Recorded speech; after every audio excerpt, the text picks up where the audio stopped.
Here we are, match day 5 predictions in the Premier League. Chelsea opens the weekend off against West Ham. Chelsea going against West Ham this week. Hopefully, as a Chelsea fan, they can get a win here. I think they are finally finding the stride, and hopefully, Enzo Maresca can finally put a squad out there that's going to fully be clinical when it comes to defending and very surgical when it comes to finishing. That's the problem right now, is that like defensively we are just too out of position and we just aren't finding our way. And forward wise, we just can't really score unless it's from Christopher and Kuku, so who hopefully should get the start tomorrow. So give me the win to Chelsea. I like West Ham. I like what they did in the offseason when it comes to transfer window. Hopefully they can wait till they to have salvation against another team except Chelsea. But I think Chelsea will win this game. Aston Villa goes against Wolves.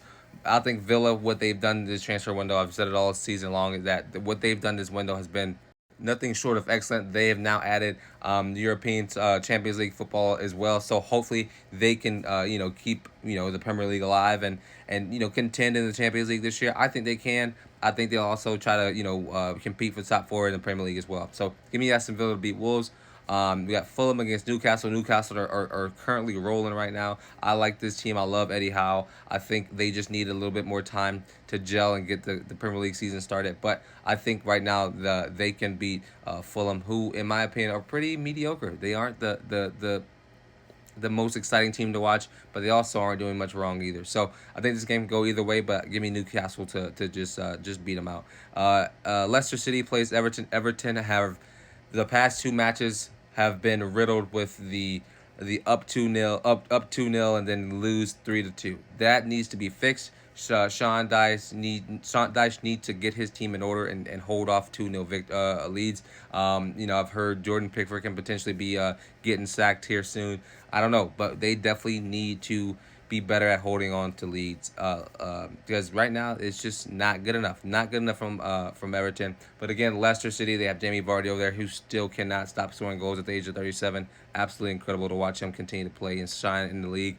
But I don't think I don't think it's enough against Everton to really to score to get them ahead. So I think Everton gets I think either their first points of the season or they get more points or a point against Leicester City. When it comes to Liverpool versus Bournemouth, I think Liverpool comes out in a completely different system, a completely different style. We saw it in the week in Champions League that they went down to Milan, if I'm not mistaken. I'm pretty sure it was Milan.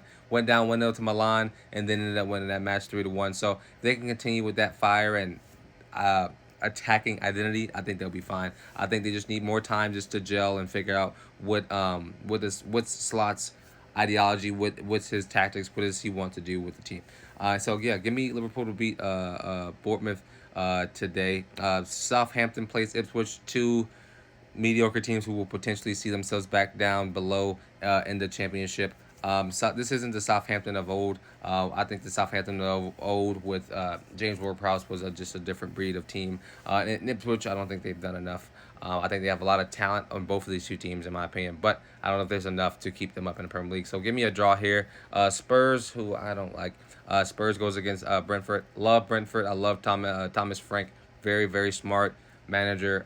Love the system, counterattack. Very defensive to counterattack. Very play style is what I like a lot to watch, and they run it a lot very well up at Brentford. So I don't think it's good enough for Spurs. Spurs. For so much I hate to say it, but they are still a pretty good team in the Premier League.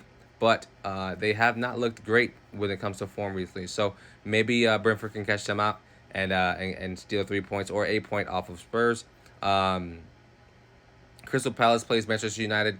United are finally finding their way. I think they had a pretty good midweek, if I'm not mistaken, or whatever they had, or was the last week's game.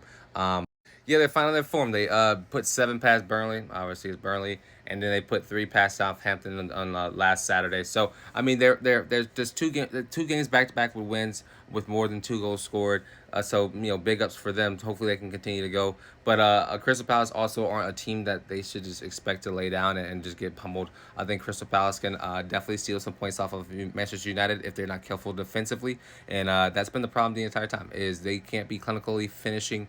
And they can't defend as well. So maybe their defending is finally figuring it out. Delic has been pretty good for them as well, scoring goals and keeping clean sheets. So maybe United have finally found that form and they can steal a win against Crystal Palace. But I'm going to go for a draw here. Brighton against Nottingham Forest. I like Brighton a lot. I love their new manager. Very young, very smart, very creative, and I swear, like you can pick and pull any manager into that Brighton squad, and they can create greatness. I mean, that's what it's been right now, and I think we'll continue to see that for the years to come. But love seeing Brighton in the Premier League. I think they stay up, obviously, and I think they beat Nottingham Forest as well. Big game on the weekend. We have Manchester City against Arsenal. Arsenal are still without Declan Rice. I think he's going to be suspended one more game, unless 1 or 2 games. So Declan Rice and